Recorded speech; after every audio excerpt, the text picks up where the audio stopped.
Location check করে দেখে ইরা ও মা আকাশের বাড়ির সামনে দাঁড়িয়ে আছে। পুরোটা শিওর হওয়ার জন্য আরেকটু ভালো করে দেখতে থাকে। সবটা সত্যি ভেবেই কল দেয়। কি ব্যাপার, তুমি এই বাসার সামনে কি করো? আরে আর বলো না, আমার বাসায় তো ওই ছেলেটার জন্য থাকতে পারছি না। ছেলেটা অনেক ঝামেলা করতেছে, তাই চলে আসলাম।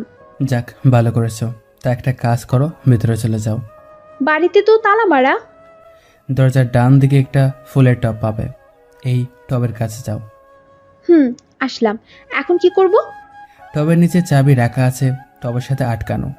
পেয়েছি। তা তুমি এত কিছু কি করে জানো? জানতে হয়, তা তুমি বুঝবে না। এখন তাহলে কাজ করো, ভিতরে গিয়ে ফ্রেশ হও। ঠিক আছে। তা এই বাড়িতে যে থাকে উনি কি আসবে না?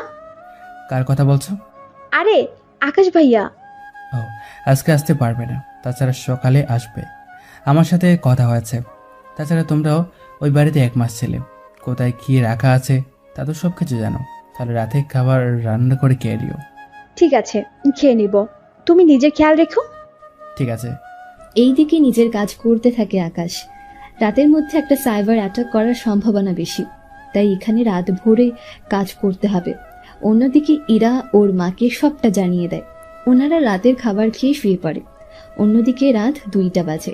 আকাশ, আবির ও রবি ওরা বসে আছে 3 জন মিলে কাজ করার জন্য। অ্যাটাক হওয়ার সাথে সাথে ওরা তার প্রতিহত করবে।